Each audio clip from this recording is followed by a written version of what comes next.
جیسا کہ آپ ابلاغ کے دوسرے ذرائع کو بھی جانتے ہیں، اس ذریعے میں کیونکہ یہ ایک بہت پرانا ذریعہ ہے تو اس میں صرف تحریر کے ساتھ ابلاغ کیا جاتا ہے۔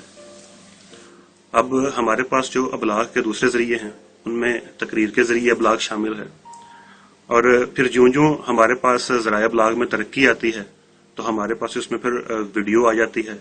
ہمارے پاس اب جدید دور میں انٹرنیٹ کی سہولت ہے جہاں پہ تحریر، تقریر اور ویڈیو کا کمبینیشن جو ہے وہ بھی ہم ابلاغ کے لیے استعمال کر رہے ہیں۔ تو کتاب انسان کا سب سے پرانا ابلاغ کا ذریعہ ہے۔ جب وہ کہیں پر موجود نہیں ہوتا اور اس نے ابلاغ عامہ کے لیے تحریر لکھنی ہوتی ہے تو اس کو کتاب کے ذریعے پھیلایا جاتا ہے۔ آپ عالمی مذاہب دیکھ لیں کہ ان میں بھی صحیفے آتے ہیں جن میں مختلف قوانین آتے ہیں، ہدایات آتی ہیں، زندگی گزارنے کے طریقے آتے ہیں، عبادات کے بارے میں باتیں آتی ہیں، کہانیاں قصے آتے ہیں، تو وہ بھی کتابی صورت میں ہمارے پاس آئے ہیں۔ تاریخی لحاظ سے دیکھیں تو مصر کی سلطنت میں جو فرعونہ تھے وہ بھی تحریر کے ذریعے ابلاغ عام کرتے تھے۔ وہ اپنے معبدوں کے باہر ان کے پتھر کی وہ سلیں بنی ہوئی تھی، جیسے آپ آج کل کہہ سکتے ہیں کہ جیسے ہمارے پاس بلیک بورڈ ہوتا ہے، وائٹ بورڈ، بلیک بورڈ، تو اس پر جو اہم احکامات ہوتے تھے وہ لکھے جاتے تھے۔ پھر ہمیں وہ عراق میں بابل کے مقام پر وہ پتھر کی سلوں پر لکھے ہوئے قوانین ملتے ہیں۔ پھر ہمارے پاس اسکندریہ کے وہ رولز آتے ہیں، پیپرس کے رول، جن پہ مختلف قسم کی تحریر لکھی جاتی ہے، چاہے وہ سرکاری ہو، چاہے وہ مذہبی ہو، چاہے وہ کسی معاشرتی موضوع پر ہو، معاشی موضوع پر ہو۔ تو کتاب کے مختلف فارمیٹس جو ہیں وہ شروع میں رہے ہیں، مگر جس کو ہم آج کل کتاب کہتے ہیں ہمارے پاس وہ ہارڈ باؤنڈ میں صفحات کچھ ہمارے پاس ہوتے ہیں جن پہ ایک تحریر ہوتی ہے اور ان کو ہم کتاب کہتے ہیں۔ یہ سلسلہ جب ہے یہ چین سے شروع ہوا، اس وقت قلمی کتب ہوتی تھی جن کو ہم ہاتھ سے انسان لکھتا تھا اور پھر ان کو بائنڈ کر دیا جاتا تھا۔ پھر 1452-53 میں جب گوٹنبرگ نے ایجاد کی اپنی پرنٹنگ پریس تو پھر اس کو چھاپا جانے لگا، پھر یہ ابلاغ عام کا ایک اور بہت بڑا ذریعہ بن گئی۔ تو یہ کتاب ہے جس کو ہم عام طور پر سمجھ سکتے ہیں، اور آج کل آپ کو جیسا کہ معلوم ہے کہ یہ ای فارمیٹ میں آ چکی ہے۔ بالکل، تو یہ اس کی ترقی کی، اس کے ارتقاء کی مختلف شکلیں۔ بالکل سر، جیسے ابھی میں نے انٹرو میں بات کی کہ اچھا بولنے کے لیے اچھا پڑھنا ضروری ہے، تو آپ اس بات پہ کس حد تک متفق ہیں کہ یہ بات واقعی ٹھیک ہے؟ یہ بات کافی حد تک ٹھیک ہے، اور مشتاق یوسفی صاحب اردو کے ایک رائٹر ہیں، وہ کہتے ہیں کہ انسان کی سب سے بڑی ایجاد اس کی زبان ہے، آج تک کی سب سے بڑی ایجاد زبان۔ زبان الفاظ کا مجموعہ ہے، الفاظ بنیادی طور پر کچھ آوازیں ہیں جن کو معنی دیے گئے ہیں۔ بالکل، تو جو بھی بندہ کسی بھی زبان کا سہارا لیتا ہے ابلاغ کے لیے، بنیادی طور پر وہ بہتر سے بہتر لفظوں کی تلاش میں رہتا ہے۔ بالکل، تو وہ لفظ جو ہیں وہ زبان بنیادی طور پر سیکھی جاتی ہے سننے سے۔ ایک بچہ ہے 1.5 سال کا، 2 سال کا، وہ پڑھ نہیں سکتا، وہ سن کر زبان سیکھتا ہے۔ آپ نے دیکھا ہوگا اب ہمارے علاقے میں ایک ٹرینڈ ہے کہ ہم یورپ، امریکہ، کینیڈا، آسٹریلیا ہجرت کرتے ہیں رزق روزگار کی تلاش میں۔ تو جو لڑکے یہاں پر تقریباً تعلیم میں بالکل پھسڈی ہوتے ہیں، ناکام ہوتے ہیں، وہ وہاں پہ جا کے یونانی زبان، فرانسیسی زبان، جرمن، ڈچ، انگلش، یہ زبانیں وہ سیکھتے ہیں اور ان کو وہ بولتے ہیں، مگر وہ پڑھ نہیں سکتے ان کو صرف بول سکتے ہیں، ابلاغ کی ایک چھوٹی سی صورت کے لیے استعمال کر سکتے ہیں۔ جب آپ نے اس میں بہتری لانی ہے، آپ نے اس میں پختگی لانی ہے، تو پھر آپ کو اسے پڑھنا پڑے گا۔ اس زبان میں موجود ادب کا جو ذخیرہ ہے وہ آپ کو اس قابل بنائے گا کہ آپ بہتر بول سکیں۔ تو پھر یہ بات آپ کی بالکل درست ہے کہ اگر آپ نے اچھا بولنا ہے تو پھر آپ کو اچھا پڑھنا پڑے گا اور آپ کے ذخیرہ الفاظ میں اسی طریقے سے اضافہ ہوگا۔ بالکل، تو سر ایک بات کی جاتی ہے کہ جو کتاب ہے وہ جو قاری پڑھتا ہے تو اس کی زندگی پہ کافی سارے اثرات مرتب ہوتے ہیں، تو کوئی بھی کتاب کسی بھی انسان کی زندگی کو تبدیل کر سکتی ہے، اس میں اتنی پاور ہوتی ہے؟ جی، کوئی شک نہیں اس میں۔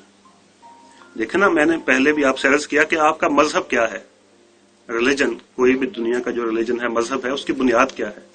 اس کی بنیاد کتب ہیں۔ بالکل، اسلام کی مثال لیجیے، آپ کے پاس قرآن مجید ہے، بالکل ٹھیک ہے، اس کی پھر آگے تشریحات ہیں، پھر آپ کے پاس سیرت النبی ہے، رسول اللہ صلی اللہ علیہ وسلم کے تذکرے ہیں، پھر آپ کے پاس احادیث کے مجموعے ہیں جن میں لاکھوں لوگوں نے اپنی زندگیاں صرف کر کے تو ان کو اکٹھا کیا ہے، ان علوم کی پرورش کی ہے۔ اب ہم میں کوئی بھی کاتب وحی اللہ کے پاس چلے گئے جن پر قرآن نازل ہوا، وہ بھی اس کی امانت ہو گئے. اب وہ قرآن تو ہمارے پاس ہے نا، ہم 1400 سال بعد بھی اسے پڑھ رہے ہیں. بالکل. اب ہمارے پاس وہ ٹیکسٹ آ گیا ہے، وہ کتاب آ گئی ہے. جب ہم کسی بھی آدمی کی زندگی کے بارے میں پڑھتے ہیں جو کہ میری اور آپ کی پیدائش سے بھی پہلے فوت ہو چکا ہے، تو ہم کیسے ان کے بارے میں جانتے ہیں؟ بالکل. جب کتاب کے ساتھ قاری کا ایک رشتہ بنتا ہے تو بنیادی طور پر وہ قاری کو اپنی گرفت میں لے لیتی ہے، وہ اس کو اپنی سیٹنگ میں لے جاتی ہے. پھر وہ لکھنے، یہی تو تحریر کی خوبی ہے، یہی تو تحریر کی طاقت ہے کہ لکھنے والا آپ کے پاس موجود نہیں ہے، مگر اس کی تحریر اتنی طاقتور ہے، اتنی جاندار ہے کہ وہ الفاظ کے ذریعے آپ کو اپنے احساسات میں، اپنے خیالات میں شریک کر رہا ہے، اور بعض اوقات وہ آپ کو مجبور کرتا ہے کہ آپ اس کو اپنا لیں. بالکل. دنیا کی جتنی بھی بڑی تحریکیں ہیں مذہب کے علاوہ دیکھ لیں، آپ کمیونزم کو دیکھ لیں. کارل مارکس کی وفات کے بعد انقلاب روس آیا. بنیادی طور پر کارل مارکس کی جو تحریریں تھیں انہوں نے اس میں رول پلے کیا اپنا. بالکل. اس کو پڑھنے والوں نے اس کو اپنایا، اس کے نظریے کو اپنایا. تو ہم بھی جس نظریے کو اپناتے ہیں، جس بات کی طرف چلتے ہیں، تو عموماً ہم میں سے بہت کم لوگ ہوتے ہیں جن کا واسطہ براہ راست اس بندے سے پڑتا ہے جس فلسفے کی جو آپ کے پاس سارے فلسفے کے موتی ہیں آپ کے پاس، وہ لکھنے والے تو چلے گئے. بالکل. اگر علامہ اقبال کی مثال لے لی جائے، اگر آپ بنیادی طور پر انڈو پاک کی بات کرتے ہیں تو علامہ صاحب ہیں. بالکل. اب علامہ صاحب کی جو کتابیں ہیں وہ آدھی پونی صدی سے پڑھی جا رہی ہیں، ان کی تشریحات ہو رہی ہیں. بالکل. لوگ اقبال کے فلسفے کو اپنا رہے ہیں، اس کی نئی راہیں دیکھ رہے ہیں، اس کے ذریعے اپنی زندگی کو سمجھنے کی کوشش کر رہے ہیں. بالکل. تو بنیادی طور پر کتاب کا انسان سے بڑا مضبوط رشتہ ہے، یہ اس کو تبدیل کرنے پر قدرت رکھتی ہے. مگر یہاں پہ یہ بھی خیال پیدا ہوتا ہے کہ پھر وہ آدمی کتنا طاقتور ہوگا کہ جس کی تحریر دوسرے انسانوں کو تبدیل کر دیتی ہے. بالکل. اس کے بارے میں بھی سوچنا چاہیے. جو کتاب لکھ کے آیا ہے اور وہ تبدیلی آ رہی ہے اس کی کتابوں کے ذریعے. بالکل. تو سر اس سے پھر ایک اور سوال جنم لیتا ہے کہ پھر کتاب کو پڑھنا کیوں ضروری ہے؟ یہ تو بات ہو گئی نا کہ جس نے لکھی ہے وہ زندگی تبدیل کر سکتا ہے. پھر اسی بیسس پہ کہ کتاب کو پڑھنا کیوں ضروری ہے؟ کتاب کو پڑھنا، اس کے تو اتنی زیادہ جہتیں ہیں کہ آپ ان کو گن ہی نہیں سکتے. مثال کے طور پر جتنا بھی علم دنیا میں ہے آج کل، تو چلے نا آپ کے پاس انٹرنیٹ آ گیا ہے، آپ ایون میڈیکل کے آپریشن جو ہیں وہ ڈاکٹرز دوسرے لائیو ملکوں میں بیٹھ کے دیکھتے ہیں کہ فلاں ملک میں کس طرح سے آپریشن ہو رہا ہے. بالکل. اس حد تک پہنچ گیا. اور بنیادی طور پر تو وہ بھی ابلاغ کا ہی ایک ذریعہ ہے نا. تو ہم نے جتنا بھی علم آج تک سیکھا ہے، کسی بھی سبجیکٹ کا، کسی بھی مضمون کے بارے میں ہم نے جانا ہے، وہ ہم نے کتاب کے ذریعے جانا ہے. بالکل. ہم نے شاعری کو، ادب کو، طب کو، طبیعیات کو، کیمیا کو، آسٹرولوجی، آسٹرونومی، ہم نے جو بھی جانا ہے ہم نے اسے کتاب کے ذریعے جانا ہے. ہم نے وہ جس بندے نے بھی کوئی چیز نہیں سیکھی ہے اس نے اسے لکھ دیا ہے. بالکل. اس کو لکھ کر اس نے آگے پہنچا دیا ہے کہ یہ لو. اب سائنس کی بنیاد یہی تجربے بنے ہیں نا کہ فلاں بندے نے جی یہ ایک چیز لکھ دی ہے کہ اگر آپ فلاں چیز کو فلاں کے ساتھ ملائیں گے تو یہ ری ایکشن ہوگا، یہ تعامل ہو جائے گا. اگر آپ نے وہ پڑھا ہے اور اسے ملا کے دیکھا ہے وہی ہوا ہے تو آپ نے اسے انڈورس کر دیا ہے کہ ہاں جی یہ بات سچی ہے. ریسرچ پیپرز اور کیا چیز ہیں. پھر یہی بات آپ نے انسانوں کے حوالے سے دیکھی ہے. قوانین ہے آپ قوانین جو ہیں وہ لکھے ہوئے آپ کے پاس آتے ہیں، آپ ان پہ عمل کرتے ہیں. بالکل. تو اس کی تو بے شمار جہتیں ہیں. دنیا میں جتنے علوم ہیں، معاشرہ جن جن خطوط پہ چل رہا ہے، جن جن طریقوں سے چل رہا ہے، جو انسٹیٹیوشن اسے چلا رہے ہیں، وہ سارے کے سارے کتاب کے مرہون منت ہیں. ہم کتاب کو بیسیکلی محدود کر رہے ہیں نا. اگر میں آپ کو ٹھیک سمجھ رہا ہوں تو ہم کتاب کو محدود کر رہے ہیں صرف ادب تک، لٹریچر تک. ہم ناول، افسانہ، پوئٹری، ان کے نثر اور نظم میں ہم جا رہے ہیں، صرف شاعری میں اور نثر میں رہ رہے ہیں. یہ تو ایک تخصیص ہے اور یہ اسپیشلائزیشن صرف چند لوگوں کے لیے ہوتی ہے. باقی تو کتاب کی ایک اتنی زیادہ پریکٹیکل ویلیو ہے آج کل کے دور میں کہ آپ اس سے نظر ہٹا ہی نہیں سکتے. آپ دیکھیں نا، آپ شاید ہم یہ سمجھیں کہ ہماری کتابیں نہیں بکتی، فلاں بندے نے ناول لکھا وہ نہیں بکا، مگر آپ دوسری طرف یہ بھی تو دیکھیں نا کہ آپ کے میڈیکل کی کتابیں جو ہیں وہ دکانوں سے ملتی نہیں ہیں. بالکل ایسی وہ ختم ہو جاتی ہیں جب بھی آتی ہیں. اور میرے خیال میں تو اب کتابیں ویسے بھی بک رہی ہیں. جو ہماری لٹریچر کی بکس ہیں نا، ان میں بھی اب کافی زیادہ جو ہے وہ کاروبار لوگوں کے چل نکلے ہیں. نہیں تو اتنے زیادہ آپ کے جو پبلشنگ ہاؤس ہیں وہ کیوں کام کر رہے ہوتے پوری دنیا میں. سر ابھی اس سے بعد ایک اور چیز ہے کہ دیکھیں کہ پہلے کتاب ہارڈ فارم میں تھی، یعنی کہ جب قاری اور کتب جو کتاب تھا اس کا ایک رشتہ ہوتا تھا، وہ پڑھنے سے جب ایک آپ چائے ساتھ پی رہے ہیں، تنہائی ہے، آپ انگلی رکھ کے اوپر پڑھ رہے ہیں، مطلب ایک نا الگ مزہ ہے. لیکن اب جب ہارڈ فارم کو چینج کر دیا گیا ای فارم میں، الیکٹرانک فارم میں، تو سر اس پہ قاری پہ کوئی فرق پڑا ہے اس کو پڑھنے سے جیسے وہ ہارڈ فارم میں پڑھتا تھا؟ اچھا، یہ بھی ایک بڑی عجیب سی بات ہے. بر صغیر میں جب آئے نا پرتگیز آئے اور وہ لے کر آئے پرنٹنگ پریس، تو اس کی ایک تو بر صغیر کے اجتناب کی وجہ سے یہ بنی کہ انہوں نے اس پہ مسیحی لٹریچر چھاپا سب سے پہلے اپنی تبلیغ کے لیے. دوسرا، مغل عمراء نے اسے اس لیے مسترد کر دیا کہ وہ اس کی لکھی ہوئی تحریر ان کی آنکھوں کو بھلی نہیں لگتی تھی. خطاط جس طرح سے کتاب لکھتا تھا، قلمی نسخہ جو بنتا تھا، مختلف اس پہ رنگ آتے تھے، اس پہ حاشیہ بنتا تھا، پھول بوٹے بنائے ہوتے تھے اگر آپ نے کوئی قلمی کتاب دیکھی ہو. تو وہ جو نشہ ان کو لگا ہوا تھا، وہ بہترین چمڑے کی جلد کی ہاتھ سے لکھی ہوئی کتاب پڑھنے کا، وہ ان کو بڑی بھدی معلوم ہوتی تھی پرنٹنگ. تو انہوں نے اسے مسترد کر دیا، نہیں اس کو اپنایا انہوں نے. اب آپ وہ دیکھیں کہ وہاں سے پھر پرنٹنگ آ گئی. پرنٹنگ تو آ گئی نا، کتابیں چھپنی شروع ہو گئی. قلمی نسخے نے ختم ہونا تھا کیونکہ آبادی بڑھ رہی تھی، ٹیکنالوجی ایڈوانس ہو رہی تھی. قلمی کتابیں لوگوں کی مانگ پوری نہیں کر سکتی. بالکل، وہ چھپنی تھی، وہ چھپنے لگی. بہتر. اب ایک طریقہ پھر آ گیا آپ کے پاس کہ آپ وہ لتھوگرافی کہ کتاب کی ہوتی تھی، باقاعدہ کتابت ہوتی تھی، اس کی پلیٹس بنتی تھی، پھر وہ کاغذ پہ چھپتی تھی. بالکل. اب وہ انسان اپنے ہاتھ سے لکھتا تھا، بس اس کی سمجھے جیسے فوٹو کاپی ہوتی ہے وہ چھپتی جاتی ہے. چھاپے والا نظام. اب میں آپ کو اپنی بات بتاتا ہوں کہ میں ذاتی طور پر وہ جو لتھوگرافی کے طریقے سے کتابیں چھپتی تھی نا، جس میں خطاط ہاتھ سے لکھتا تھا، مجھے وہ اتنا زیادہ اٹریکٹ کرتی ہیں کہ میں کمپیوٹر پہ ٹائپ کی ہوئی کتاب پڑھنا پسند نہیں کرتا. مجھے 2 کتابیں ملے نا، ایک کتاب کا 1980 کا ایڈیشن چھپا ہوا جس میں وہ پہلا یا دوسرا ایڈیشن ہو اور اس میں کتابت ہوئی ہو، اور دوسرا لیٹسٹ ایڈیشن ہو جس میں خوبصورت پرنٹنگ ہوئی ہو کمپیوٹر کی. تو یقین کریں کہ مجھے کمپیوٹر کی کتاب، وہ پرنٹ کی ہوئی کتاب، پرنٹنگ اس میں جو ٹائپ ہوا ہے، مجھے کمپیوٹر بالکل نہیں بھاتا. مجھے وہ قلمی نسخہ جو ہے نا وہ جاندار لگتا ہے. ٹھیک ہو گیا. اب میں نے اوریجنل قلمی نسخہ نہیں پڑھا، مجھے یہ اچھا لگ رہا ہے.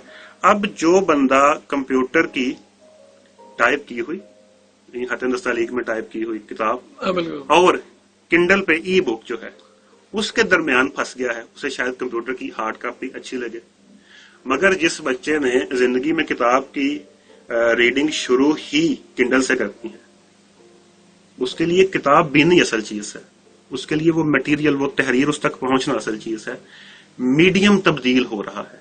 اب دیکھیں نا وہ لمبا سا وہ کھینچنے والا جس کو ایسے کھینچ کے ڈراموں میں، فلموں میں آپ نے دیکھا ہوگا، وہ پڑھتے تھے فلاں پیغام آیا ہے آپ کو. اب وہ موجود تھے فارمیٹس.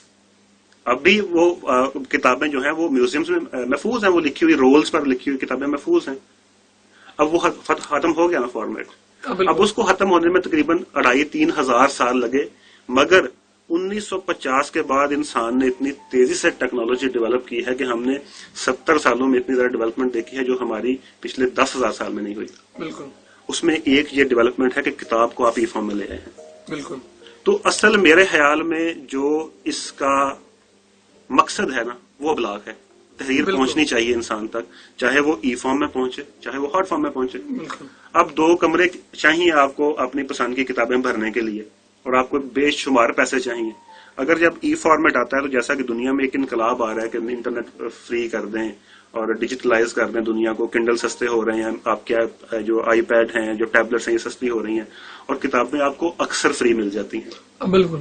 اگر آپ چاہیں نا کہ آپ کو اردو کی کتابیں فری ملیں ای فارم میں، تو وہ بھی آپ کو پڑھنے کے لیے کم از کم تو آپ ریختہ.org پہ مل جاتی ہیں. اور بھی بہت ساری ویب سائٹس ہیں جہاں پہ P D F format available ہیں.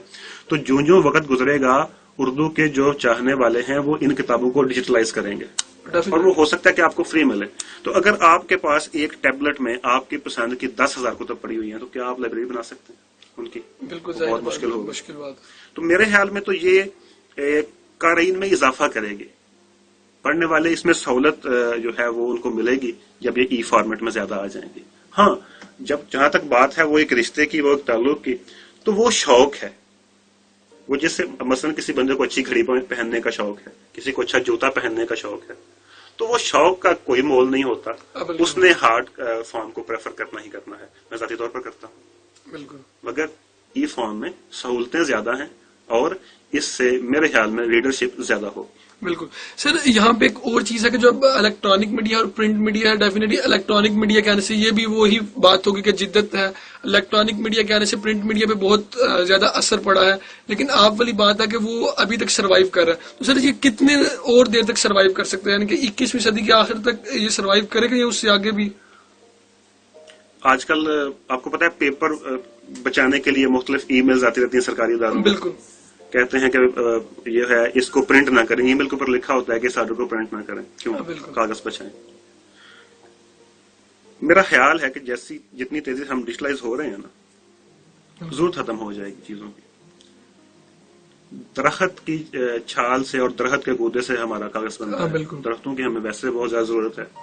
تو ہمیں دنیا کو مختلف جہتوں میں دیکھنا پڑتا ہے، اور یہی ملٹائی ڈائمینشن جو ہیں یہ ہمیں مجبور کرتے ہیں کہ ہم کون سا ذریعہ چھوڑ دیں، کون سا اپنا لیں. مثال کے طور پر کھانے کی مثال لیں، لوگ برائلر چکن کے بہت خلاف ہیں. آپ ذرا ذہن میں تصور کریں کہ پاکستان میں برائلر چکن ختم ہو جائے تو آپ کیا کھائیں گے گوشت کے طور پر؟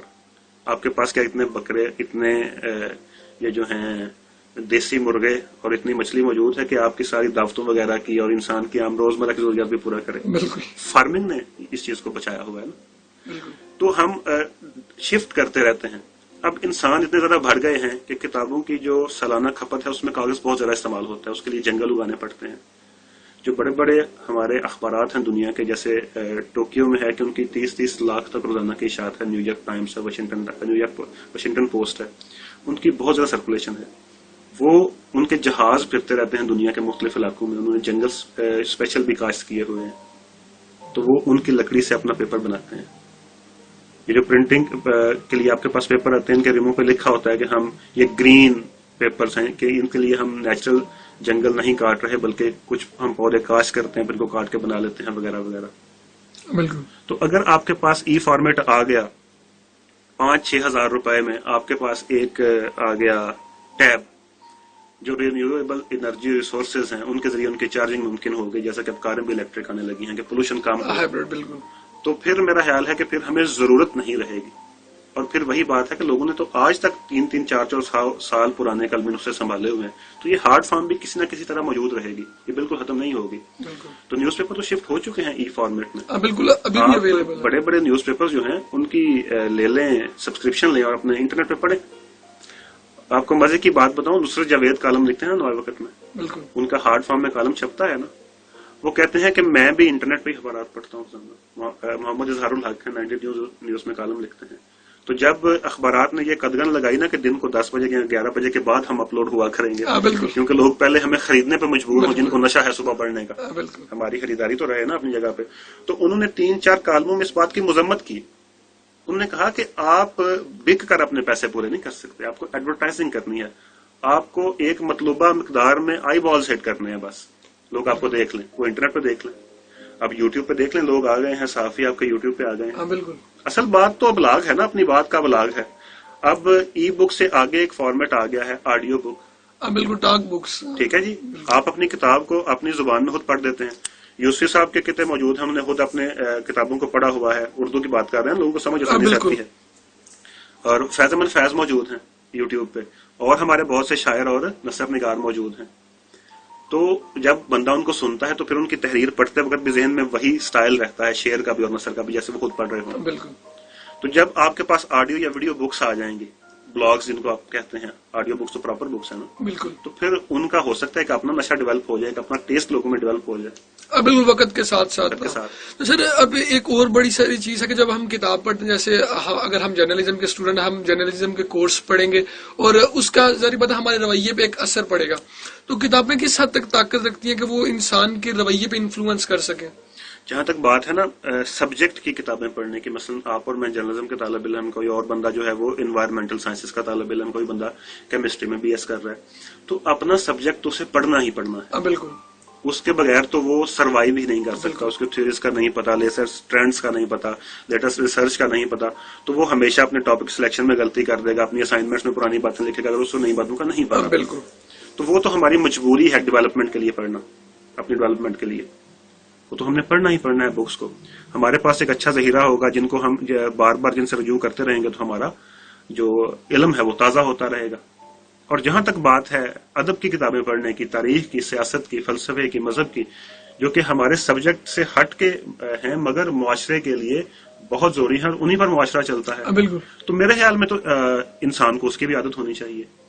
اور اگر اس کی عادت نہیں ہے تو کبھی کبھی یہ بات میرے ذہن میں آتی ہے کہ شاید ہم نے بچوں کا ادب لکھنا چھوڑ دیا ہے اور اچھی طرح سے چھاپنا چھوڑ دیا ہے. بالکل. بچوں کو ادب دیں، ان کے لیے کہانیاں لکھیں، ان کے لیے خوبصورت کتابیں چھاپیں، تصاویر والی، بہترین پرنٹنگ والی اور سستی، جو ان کی پہنچ میں ہوں. حکومت اتنی زیادہ چیزوں پہ سبسڈی دیتی ہے. اگر اسکول کے بچوں کو کوپنز مل جائیں گے کہ آپ ان کوپنز کو صرف بکس کی خریداری کے لیے استعمال کر سکتے ہیں. نیشنل بک فاؤنڈیشن بڑا اچھا کام کر رہی ہے پاکستان میں. اگر ہر شہر میں اس کی ایک دو برانچیں آ جائیں. اور اسکولز کے بچے جو ہیں ہمارے چھوٹے چھوٹے شہروں میں کبھی بک فیئرز نہیں ہوئے. بک فیئرز ہوتے ہیں، ان میں بڑی اچھی بکری ہوتی ہے کتابوں کی، میں اس کا ذاتی طور پر گواہ ہوں. بالکل.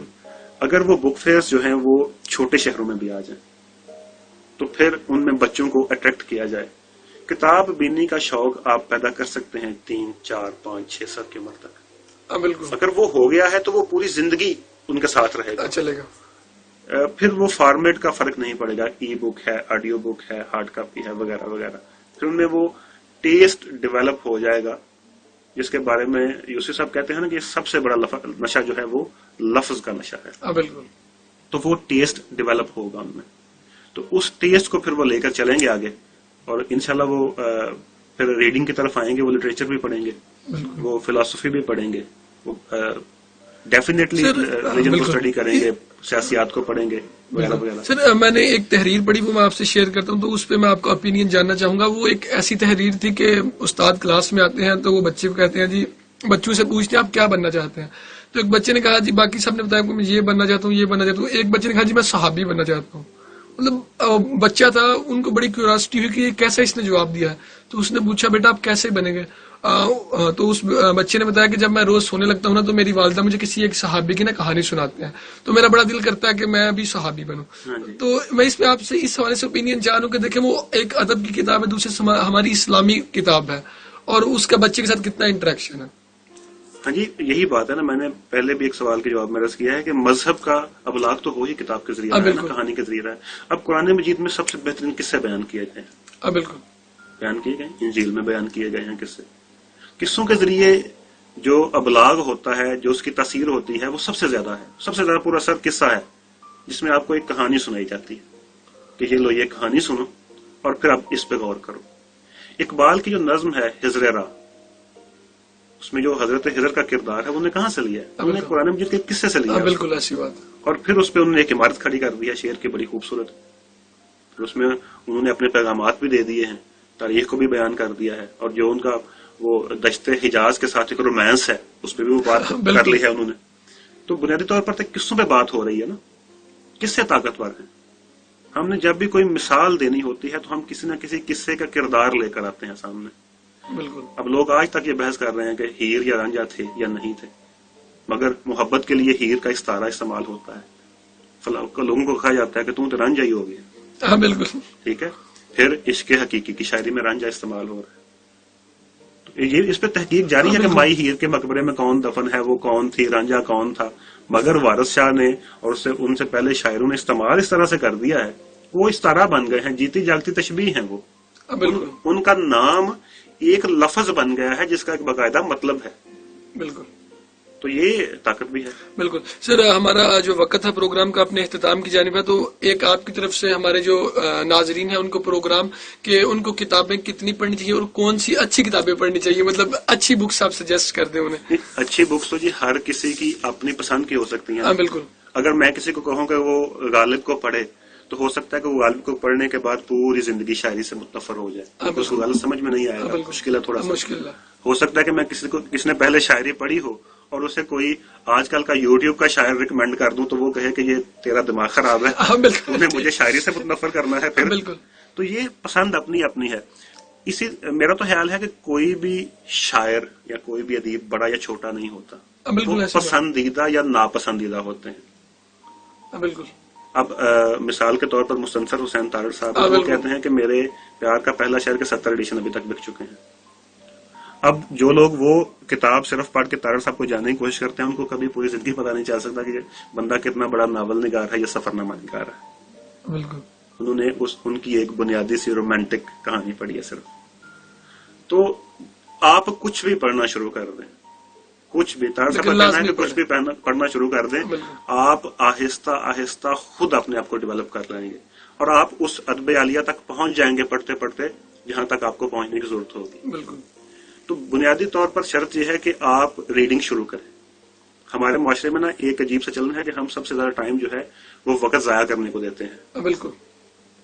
تو وہ جو ہم وقت ضائع کرنے کو دے رہے ہیں نا، اس کو ہم اگر یوٹیلائز کر لیں تو ایک تو ہماری گفتگو بہتر ہو جائے گی، جیسا کہ ہم سب سے زیادہ پسند کرتے ہیں سیاست پہ بحث کرنا۔ ہاں بالکل۔ تو ہم سیاسی کتابیں بھی پڑھ سکتے ہیں، پاکستان کی سیاسی تاریخ پڑھنی شروع کر دیں۔ بالکل۔ 4-5 اپنی مرضی کی کتابیں خرید لیں۔ اچھا، کتاب اتنی مہنگی بھی نہیں ہے، بالکل، وہ خریدنے کے لیے حوصلہ چاہیے۔ کتاب اتنی مہنگی نہیں ہے، صرف آپ کی پریورٹی ہونی چاہیے کہ میں نے اسے خرید کے پڑھنا ہے۔ اگر آپ نہیں خرید کے پڑھ سکتے تو ہر بندے کے پاس اسمارٹ فون ہے، ڈاؤن لوڈ کر کے پڑھ لیں۔ بالکل۔ جب کوئی بندہ کسی بھی سبجیکٹ میں انٹرسٹ پیدا کر لیتا ہے تو پھر اس کو صرف اپنی قیمتی ترین چیزوں سے دینی پڑتی ہے، اور وہ ہے وقت۔ بالکل۔ آپ نے وقت دینا ہے کتاب کو، اور کتاب خود بخود آپ سے جڑتی جائے گی، آپ کو کوشش نہیں کرنی پڑے گی۔ بالکل۔ اور میرے ناظرین، میرے استاد کا ایک خوبصورت بات کرتے تھے، وہ کہتے تھے کہ اگر وقت کو آپ نے پکڑنا ہے تو آپ کو وقت سے پہلے وقت سے آگے نکلنا پڑے گا۔ تو آج محمود احمد صاحب نے بڑی خوبصورت بات کی اور بڑی خوبصورت گفتگو کی کتاب بینی پر۔ تو اسی کے ساتھ اپنے میزبان حامد میر کو دیجیے اجازت، اللہ نگہبان۔